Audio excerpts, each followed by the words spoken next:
Dans une autre vie, j'étais responsable des randonnées. Alors, j'étais dans un village vacances dans les années 90 à Flaine, en Haute-Savoie, et je m'occupais des vacanciers qui venaient passer une semaine là-bas, et notamment pour la plupart, eh bien, faire des randonnées.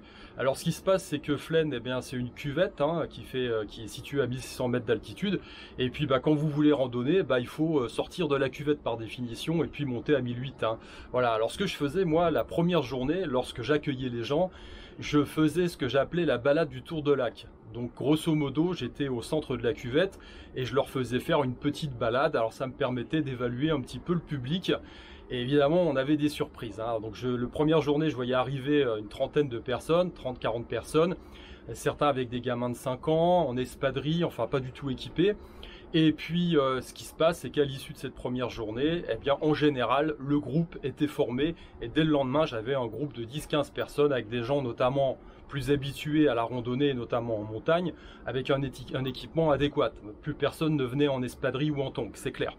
Alors, ça me permettait déjà sans faire de sélection, on va dire, obligatoire, eh bien ça me permettait de faire quand même une sélection, on va dire, naturelle. C'est-à-dire que les gens s'apercevaient un petit peu de la difficulté que la randonnée en montagne pouvait représenter, tout simplement. Et une fois, effectivement, j'ai eu deux charmantes dames qui étaient venues me voir en me disant qu'elles faisaient partie d'un club de randonnée dans la forêt de Fontainebleau. Alors j'avais trouvé ça super génial, donc on s'était évidemment, on était partis en rando, hein, le premier jour, la fameuse balade du tour du lac. Et puis les deux avaient fini sur leurs fesses à dévaler une pente pour arriver jusqu'au lac, quoi. Je les ai pas revus le lendemain. Voilà. Donc quand on a attaqué les choses sérieuses, eh bien évidemment, voilà, elles étaient pas là. Elles ont fait peut-être leur truc dans leur coin et elles sont peut-être retournées à leur club de randonnée en terrain plat dans la région parisienne. Alors aujourd'hui, évidemment, je vais vous parler de la marche. Hein, cette petite introduction. Eh bien, pour vous poser un petit peu le tableau, alors dans cette série sur l'homme moderne hein, et la fragilité de l'homme moderne, aujourd'hui on va parler de la marche, on va parler des armées napoléoniennes, on va parler des fameux grognards, on va parler évidemment de la résistance du peuple français, quand il était encore résistant et quand il ressemblait encore à un peuple français, hein, puisque moi déjà avec l'âge que j'ai vu la population évoluer, c'est plus du tout la même. Quand vous regardez des vieilles vidéos de l'époque de la Première Guerre mondiale, eh bien vous allez voir une population qui est plus rablée, plus petite. Hein, ce sont des gens qui étaient essentiellement issus du milieu paysan, qui avaient une vie plus dure et donc qui étaient plus résistants. Alors imaginez ce que c'était déjà à l'époque de Napoléon, hein, juste un petit peu avant. Et donc quand on regarde un petit peu les chiffres, alors pour vous poser le tableau, il faut quand même savoir un truc, c'est que le soldat, on va dire au moins depuis les guerres du Péloponnèse, donc depuis les Grecs dans l'Antiquité, et jusqu'à l'époque moderne, eh bien, porte en général à peu près, avec tout l'équipement, en moyenne entre 35 et 40 kg sur le dos d'équipement. Alors évidemment, à l'époque d'Achille, eh bien, c'était une cuirasse avec les armes, les épées et tout ça. Et puis à l'époque moderne, eh bien, c'est les fusils d'assaut, c'est les rations, c'est tout ça. Les casques lourds, les casques de guerre, et au final, ben, sur la durée, ça représente toujours à peu près ça, entre 35 et 40 kg. Donc c'est quand même pour vous poser le tableau. Il faut présenter aussi l'équipement de base. Hein. L'équipement de base du marcheur, c'est évidemment ses chaussures. Alors je vous laisse imaginer qu'à l'époque napoléonienne, on n'avait pas évidemment des chaussures high-tech fabriquées par des gamins à l'autre bout du monde et vendues un bras dans nos contrées. On avait effectivement des chaussures qui étaient des chaussures faites en cuir et qui ne présentaient pas ni de côté gauche ni de côté droit. Elles pesaient 600 grammes et elles avaient que 3 tailles en fait. Hein. Voilà. Et elles étaient faites pour résister à peu près 1000 km de marche. Voilà. Donc ça, c'est à peu près l'équipement de base, évidemment. Donc imaginez le soldat de l'époque avec ces chaussures-là.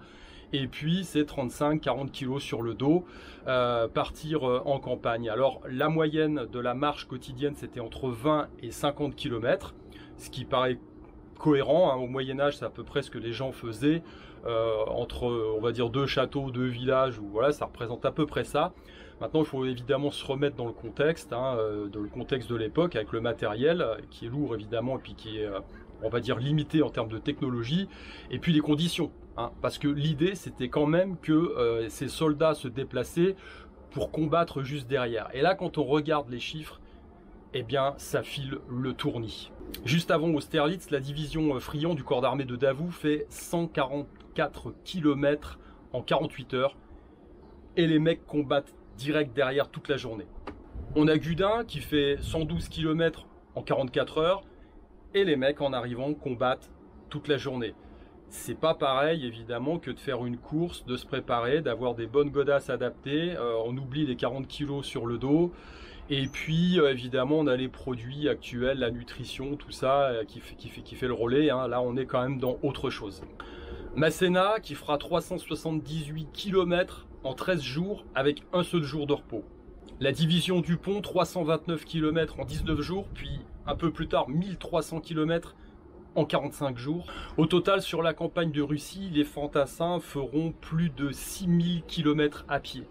Alors j'insiste là-dessus, évidemment, le fait que eh bien, on est dans une autre époque, et puis les conditions de la marche sont pas celles que l'on peut trouver aujourd'hui. Hein. Aujourd'hui, on se plaint parce qu'il y a 35 degrés, c'est la canicule. Imaginez-vous à l'époque, il faisait chaud aussi. Hein.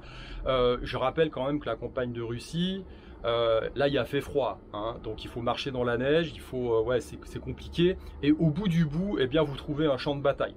Alors en marche, on va dire normale, eh bien, les soldats font ce qu'on appelle la halte aux pipes. Toutes les heures, ils s'arrêtent pour récupérer, hein, et puis faire une petite pause avant de redémarrer leur marche. Alors évidemment, tout ça est cadencé, tout ça est structuré, et puis il y a une discipline qui règne derrière, mais on peut dire que la Grande Armée, eh bien, sous Napoléon, a fait des miracles, on va dire, au niveau militaire, et notamment grâce à sa faculté à marcher et à la rapidité de déplacement de la Grande Armée. Alors évidemment, Napoléon s'est beaucoup inspiré des troupes, on va dire, de l'Empire romain, hein, de la guerre des Gaules de Jules César, hein, et parce que cette faculté d'une armée à se déplacer rapidement, eh bien, garantit souvent un positionnement bien meilleur et puis une rapidité dans l'action à mener dans la bataille.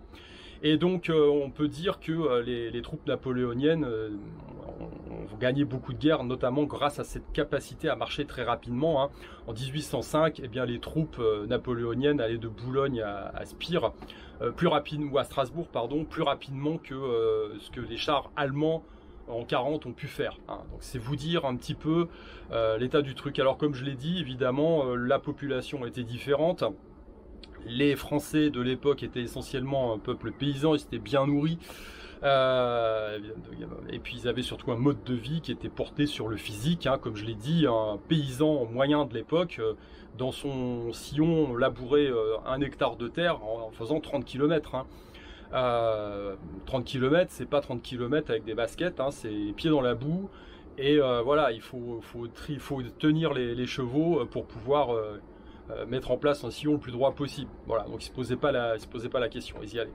Voilà, tout ça pour vous dire qu'effectivement, eh bien, vous êtes capable de beaucoup plus de choses que vous ne pouvez l'imaginer, même si effectivement on vit une époque, l'époque moderne, où encore une fois, je le répète, on a tendance à vouloir affaiblir tout le monde, hein, et puis à vous laisser dans une situation de dépendance avec tout un tas de béquilles. Voilà, je pense qu'on peut quand même retrouver notre ADN et l'ADN de nos ancêtres quand même. Tout ça, c'est effectivement, il y a une part d'ADN, mais moi je crois beaucoup également à l'épigénétique. Alors c'est quoi l'épigénétique? C'est évidemment l'ADN, c'est le jeu de cartes qu'on vous a distribué à la naissance, et l'épigénétique, eh bien c'est ce que vous en faites, c'est votre talent personnel, c'est le joueur de poker qui arrive à bluffer, et avec un jeu dégueulasse finit par remporter la manche. Eh bien, l'épigénétique, c'est exactement ça, c'est l'expression de vos gènes, voilà. Et donc, encore une fois, ce qui fait la différence, eh bien, c'est l'entraînement, c'est l'intention, c'est le mental, c'est le physique que vous allez mettre là-dedans. Voilà. Eh bien, écoutez, c'était le premier épisode de cette série. J'espère qu'il vous aura plu.